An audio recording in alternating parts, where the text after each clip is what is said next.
Yes,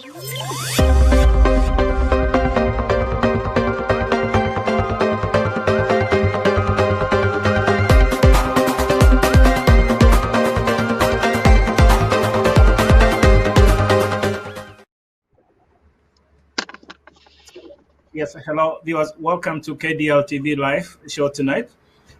Continue a conversation around the Mwanyagetinge elections that are here now, obviously tonight and tomorrow. Before we bring on the candidates for the presidential positions later tonight, we do have a pre-debate analysis, and as we had promised, the flyer went out a few days ago. We are honored to have on this pre-analysis part of it Professor Kefa Otiso, who is joining us from Ohio. We also have Professor Sarah Okindo, a very active member of our community, also is joining us from here in the Twin Cities. Momentarily, we also bring in Dr. Edwin Bogongo, who is standing by, and we also have Dr. Denis London to do this analysis before we have the candidates on later. So, ladies and gentlemen, let's begin the discussion here. Obviously, for the first time in a long time, we have a lot of excitement about these elections, which is good, particularly in the Twin Cities. There is massive excitement, more than I've seen in the last 20 years. There is also excitement across the country. I've received a lot of calls from the East Coast, from Texas, from Atlanta, all talking about these elections. And obviously, Egesa FM has been very nice to us. And thanks to Nana, who's been really making this at the forefront of our news in Kenya. For everybody's watching about what is about to unfold here in the Twin Cities. Particularly, we salute the ladies who are really the forefronters in this election. So let's get to the niche details of this. But first, why do you think there is a lot of excitement? And then we'll get, in a moment, we'll get into the key issues that we think we should focus on. Maybe let's begin from home, ladies first. Sarah, why do you think there is such excitement? The people are ready for change. There's so much excitement. It's been long overdue. The previous government or the previous leadership that was there has been there for some time. People want something different. People are ready for change. And if we look at what had happened to the BLM, which is the Black Lives Matter, it brought us back down to identifying ourselves and finding our own identity.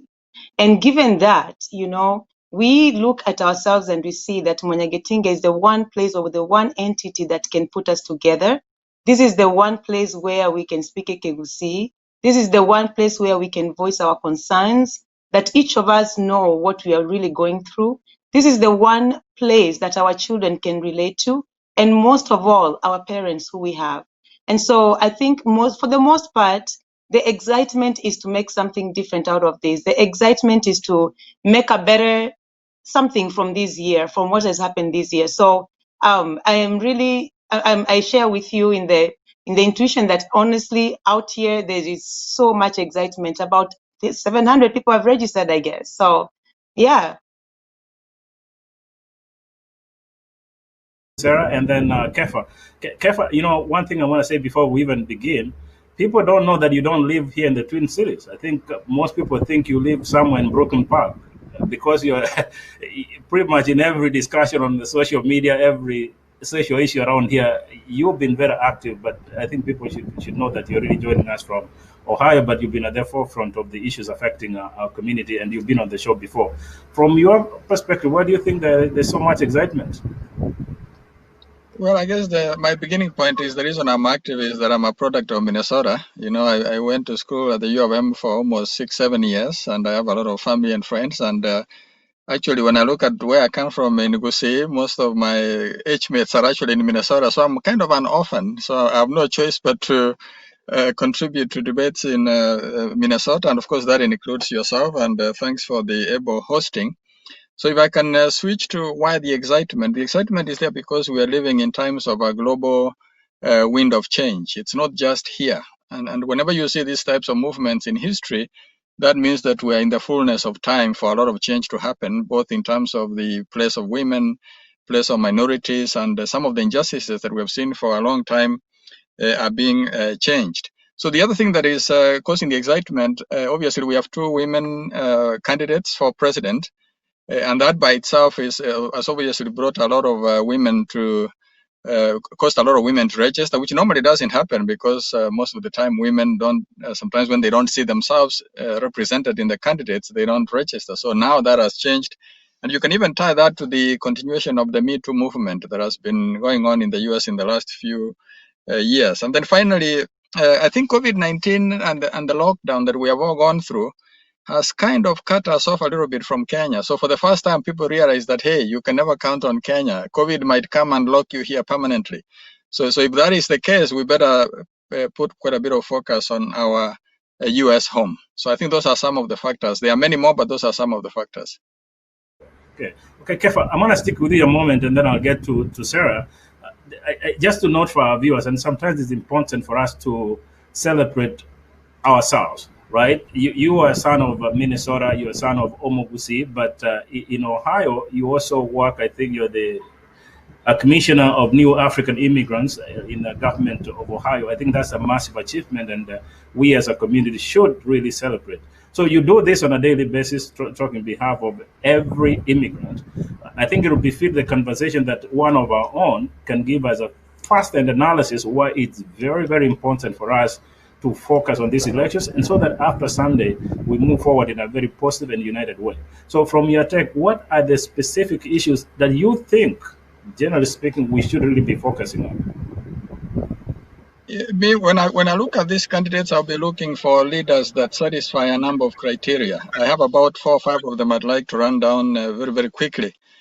So number one, I'll be looking for somebody who has a vision. You know, even the Bible says that people are destroyed for lack of, for lack of vision. Where there is no vision, the people perish. Actually, what it means is people become directionless. Then they start fighting themselves. And whenever you are directionless, you lose unity.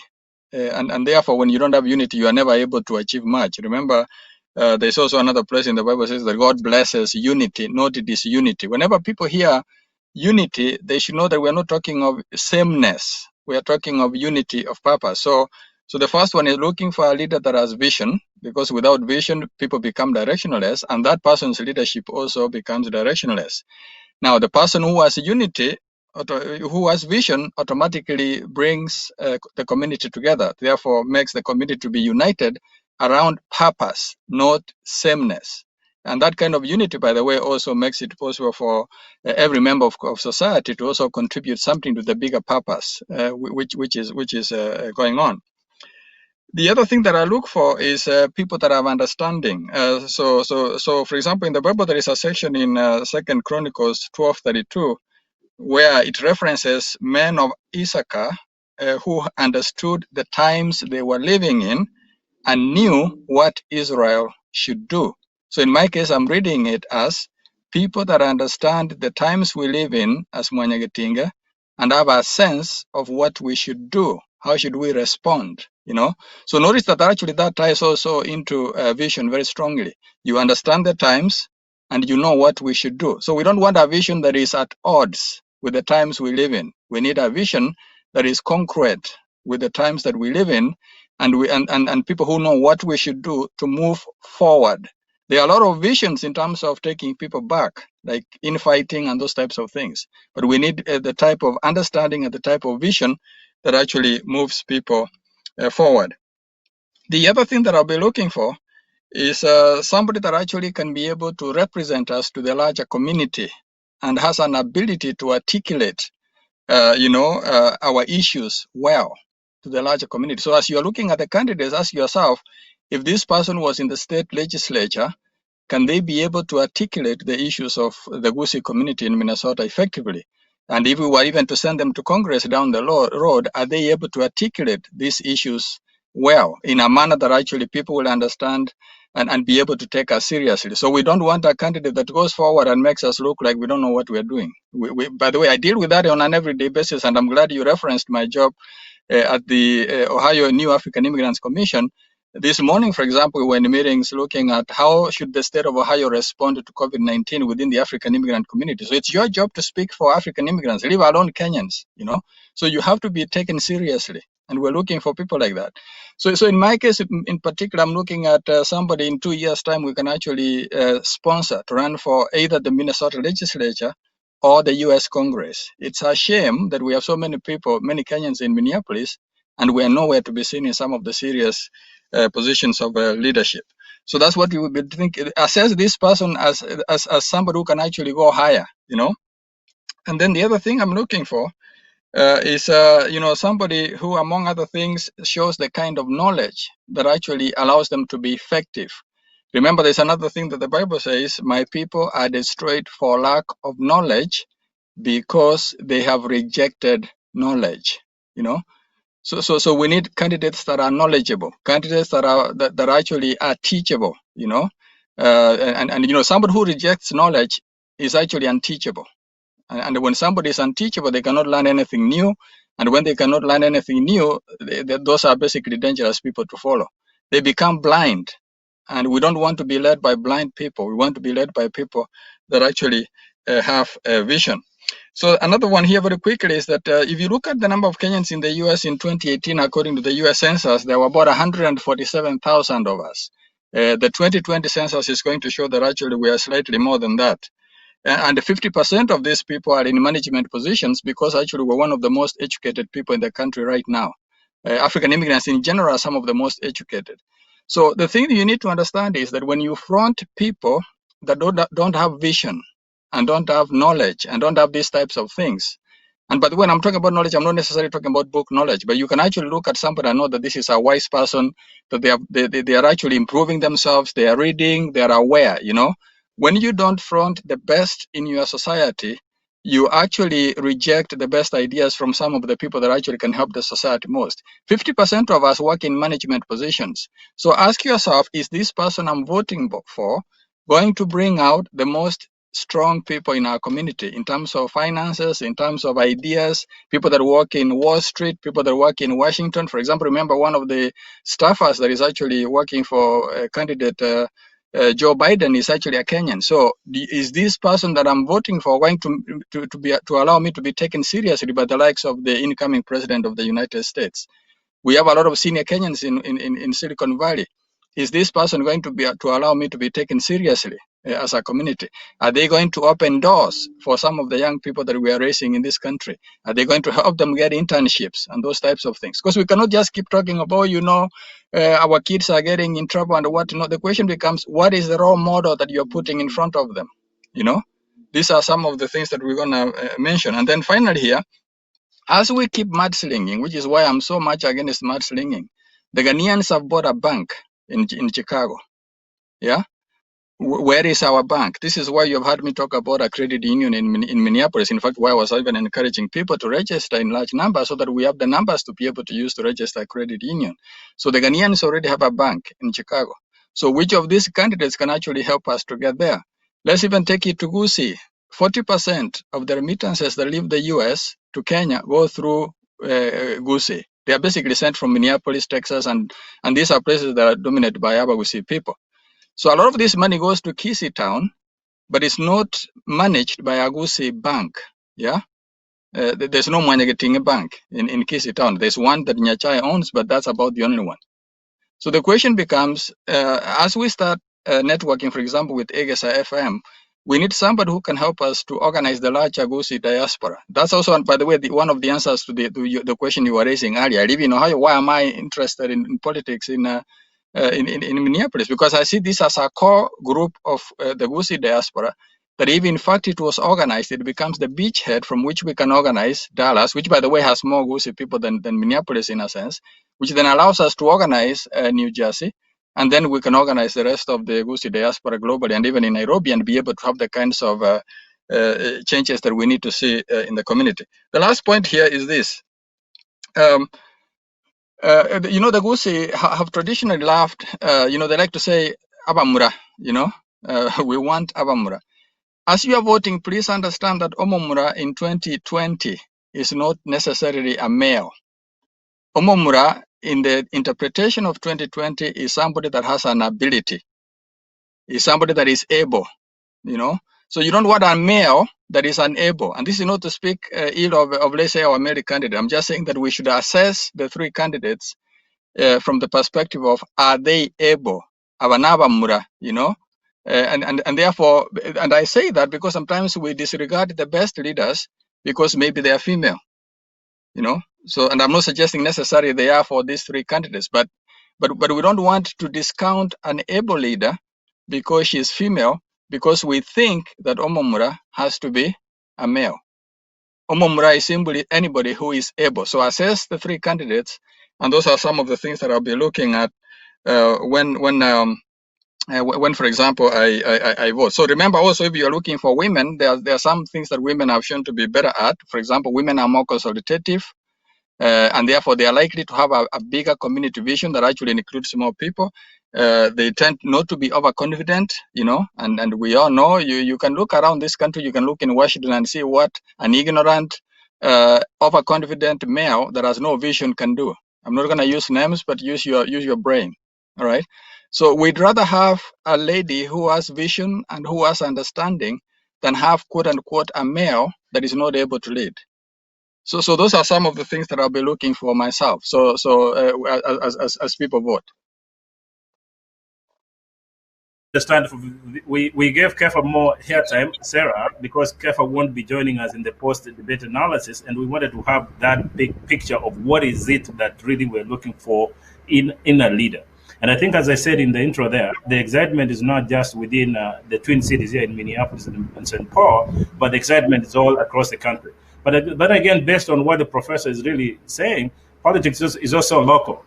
Sarah, we had you here the other day. You had a good analysis of what it is. So based on what the professor is talking about, what are some of the specific issues that you think the candidates should address so that we know we're on the right path?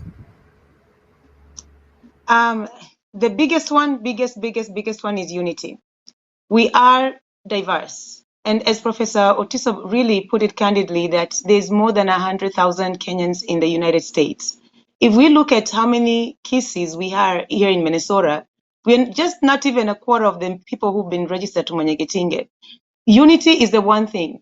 When you sell an item, marketability, they look at us. And at this time, I want to say that we are literally going to challenge the people, and we have to make sure that the person that we put in the chair or the leader that's going to be taking over has to be somebody who is going to draw more people to this organization. Reason to that is, as Otiso said, Texas has been questioning, what is Mwanyagetinge? But the technicality in that is Mwanyagetinge, Minnesota, Mwanyagetinge ye Quran bonoiga. What is Mwanyagetinge? And we have to really sell it to them by proving to them that this is something that unites us and not divides us. And when we are in the diaspora, we're not supposed to be Omogusi, Texas, Omogusi, Dallas, Omogusi, Minnesota. We are supposed to be one people. And so the unifying factor here will be the leadership. They are the ones to really reach out to those who are out there, reach out to the youth, reach out to the women. And that is why there is this vast excitement about the fact that we at least are going to be having one woman, depending on how the votes are going to be. And it's going to be a strong person who is going to be able to draw all these people together. So for me, unity is one big thing. The second thing is Mwanyagetinge before used to be predominantly male.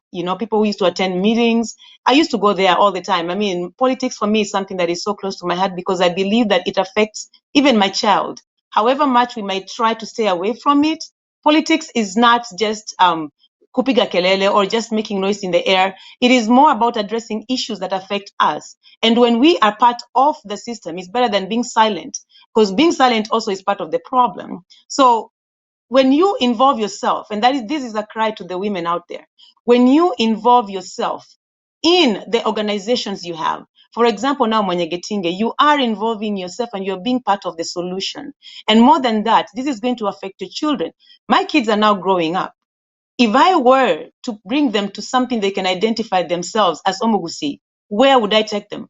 I'll take them to Basi community. I'll take them to Mwanyagetinge. And so if I'm laying that foundation to be the place where I feel is a safe haven for my children, I better make it work. I better be a participant. I better, try and kind of remove the roots or remove the weeds that are in there. So this is the thing that I'm expecting of the leader who's going to be taking this, to unify us, to bridge the gap between the young and the old, to be able to put all these organizations together and speak one voice. And it is the voice of Omogusi in the diaspora. So That is the one thing. The second thing that I'm looking at is education. I mean, all of us here, including Professor Denis London has just joined us, we are mostly educators. When we look at all the programs that we have out here, there is the knowledge is vast. There's vast knowledge and a lot of opportunities out here for people to be able to venture in. But before they come into it and are able to really, we can explain to them and say, this is what can make better for you. I mean, they have to have an organization that they can relate to. We have international students. We have people who come from Kenya through the green card and system, and they're here. They don't know which way to go. But if you have a board or an umbrella that at least has that section of education where we can be able to talk and lead these youngsters to be able to know which way they should go directionally in their careers, that will really help.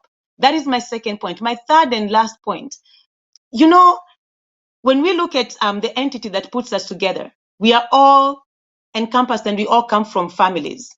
Families are the main backgrounds.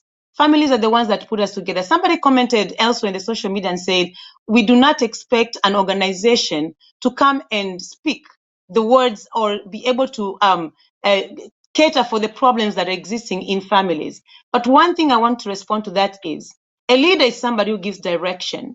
You might not be able to solve the problems in families, but at least we need direction. We have people who are suffering from depression. We need direction on what to do. And the direction needs to be governed and based on who we are as a Kisi person. So when we have that person who really is ready to tackle the problems, there are issues in the community.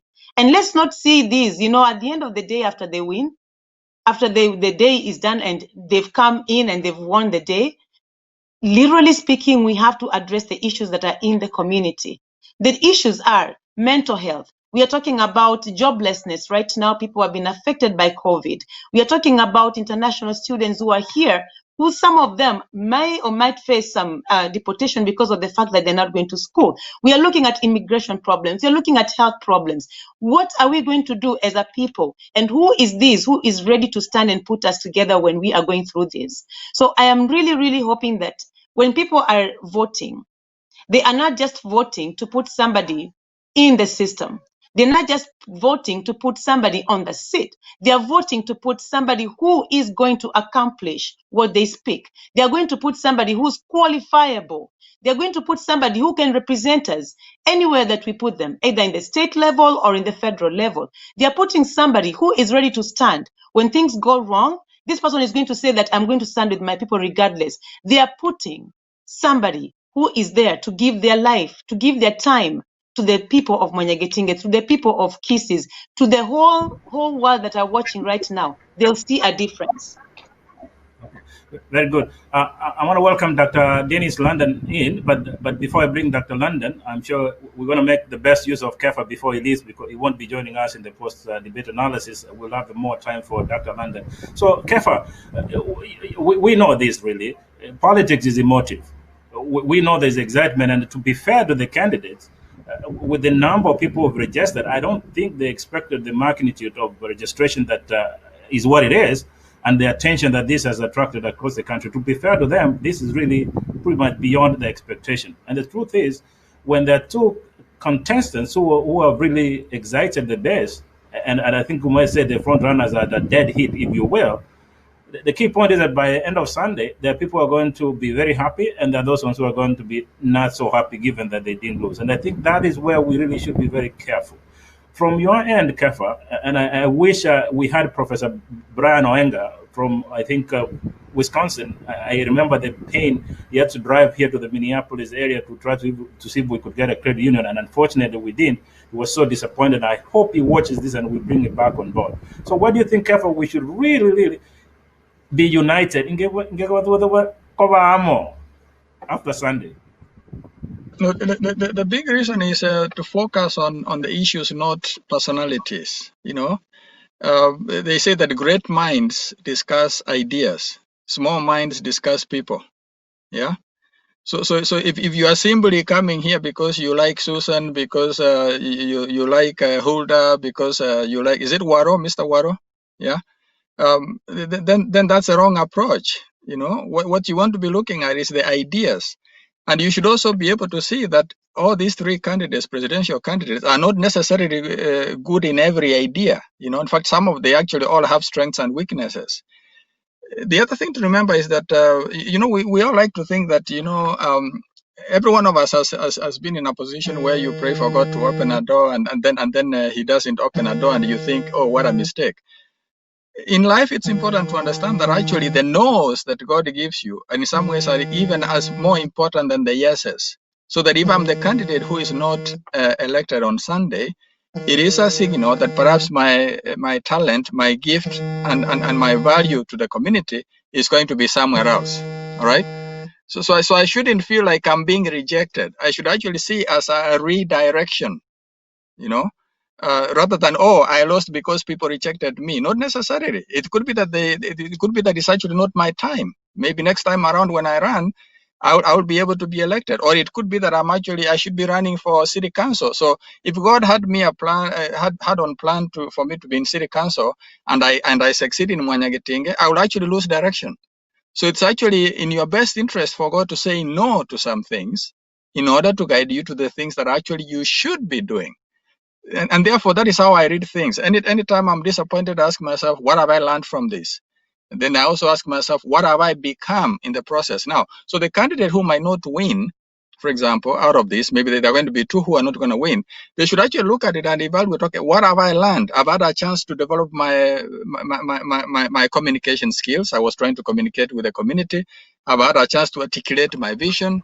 I've had a chance to put myself forward as a member of society who can actually make change.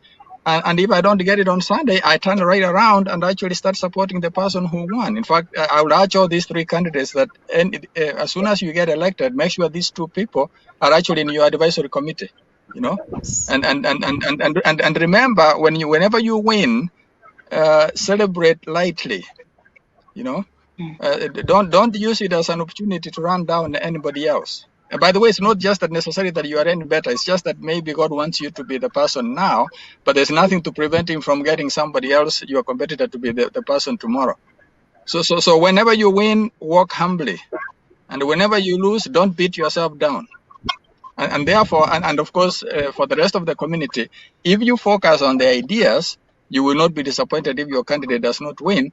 And come Monday, you will actually be ready to work with whoever is in office. And in fact, some of the best ideas may very well come from you rather than from the leadership. Okay. Thank you, Kev. I'm going to come to you in a moment for a closing statement, but let me introduce Dr. London. Dr. London, apologies, obviously, for the technical hiccup. Before we switch to the main candidate, welcome. So what is your quick thought of what's happening and what are the big issues we should be looking for in the debate? And obviously, we'll talk much more later after the debate.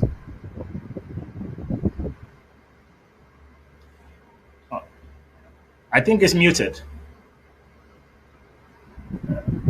Dr. London, you're muted. You want to unmute yourself? Or Ben, unmute him, please.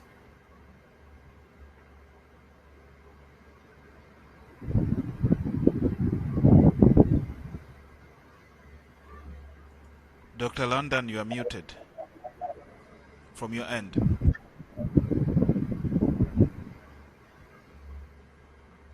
No, we can't hear him.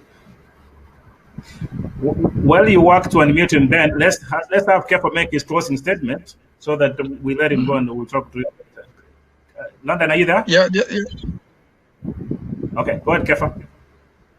Yeah, for me, in addition to some of the things that actually Susan shared earlier, one of the other things I'd like the candidates to talk more specifically about, this is an attempt to force them to go higher, instead of saying, well, I'm better than Susan, I'm better than Jeremiah. No, you are not. You have different strengths, So we want them to go higher in terms of the kind of discussion that they're having. So we want them to go beyond promises. And I'll tell you why we're trying to force them to go higher. We are developing them as leaders. Yeah. We want them to be better at articulating these things when they go to represent us in other forums. So this is why, for me, all of these three fine people that are vying for the presidency and all the other positions should see this as a training ground for them to be able to do better. We are all teachers here, the three of us, We did not learn to speak overnight. We learned by making mistakes. We've been practicing. People. Ironically, I don't know why people pay us to practice for like months on end. So, so that is something that this country should think about. But what I also wanted to add, in addition to what I said earlier on, is the unity will come from articulation of high-level purpose and playing to the strengths that you have and the strengths of your community. You do not play to the weaknesses of either you, your competitors, or your community. Bring out the better angels in people. As they make promises, they do actually need to tell us a little bit more about what are their priority projects, number one. Number two, why? Number three, in what order do they plan to implement them? So for example, we have talked about credit union, we've talked about community center. Which one should come first and why? And then how do we pay for them? Because remember, a president actually is not necessarily the one who does the most work. All three of you here work in educational institutions, so you know that presidents are actually ceremonial. We actually want them to be there when the TV cameras come to the institution. We want them to bring us the big bucks. Yeah, the work will be done by the organizing secretary, the treasurer, the committees, the secretary. So we want them to articulate how they pay. Who are you going to approach for resources? What plan do you have to bring some of the federal resources that we already have? I've heard Susan talk about family issues. In Washington, we have an entire government bureaucracy that is dedicated to strengthening families. We even have a fatherhood, office in Washington, the Office of Family and I think there's another something like Family and something services. Even in Ohio, we have actually an entire state commission on fatherhood. Because we know that when men are involved in their families, when fathers are involved in their families, the kids actually do better. Notice that we don't have a commission for motherhood because we know in general that when families break up, women for the most part are left holding the bag.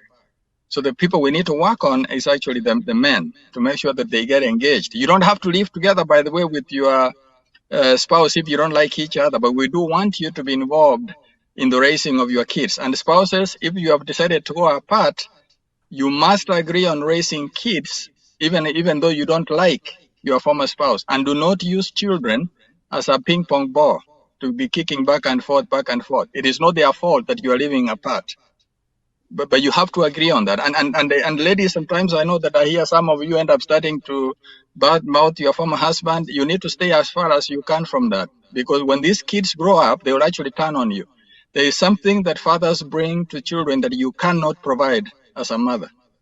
And I know that is slightly outside of what you wanted me to talk about, but we do want all these issues to come up. So in other words, I'm talking of individuals that can articulate our needs in Minneapolis, articulate our needs in Washington, D.C.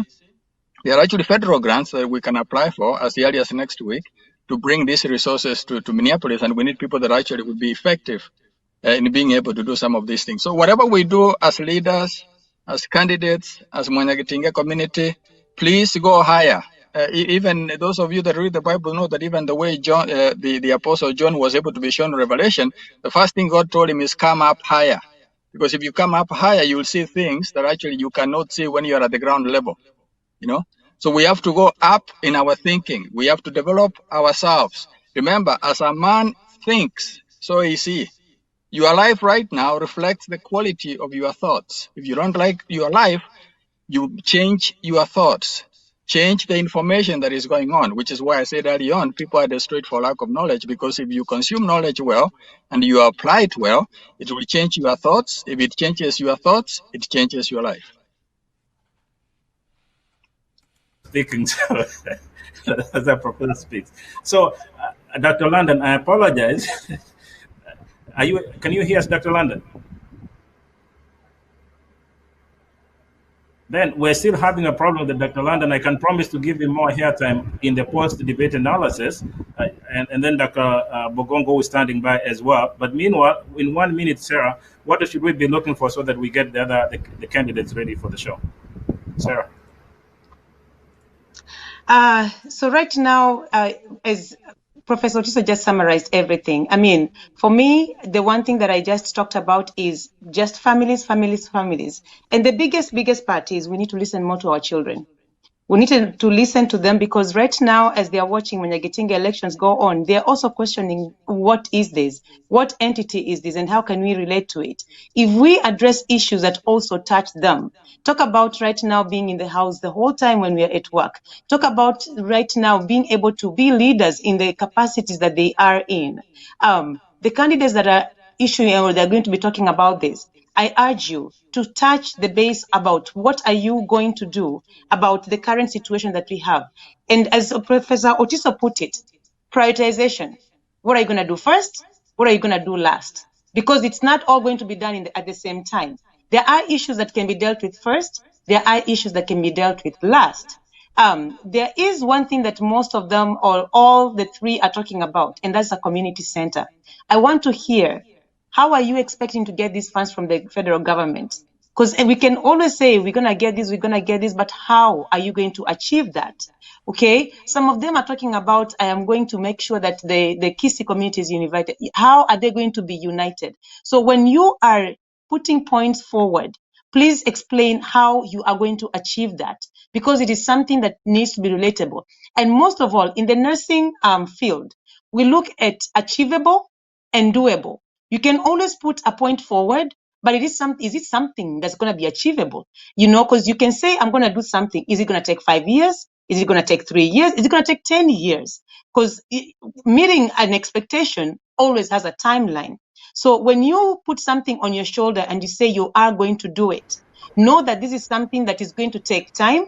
But again, don't put too much on yourself than you can deliver, because we are watching and we're going to be just sitting in the same chair. We're going to be analyzing and saying, you said you're going to do this, you never met your expectations. So when you say you're going to do something, say something that's achievable, that is doable, and within the timeline that you really do have. You hear me? Can I see if Dr. London is saying anything? No,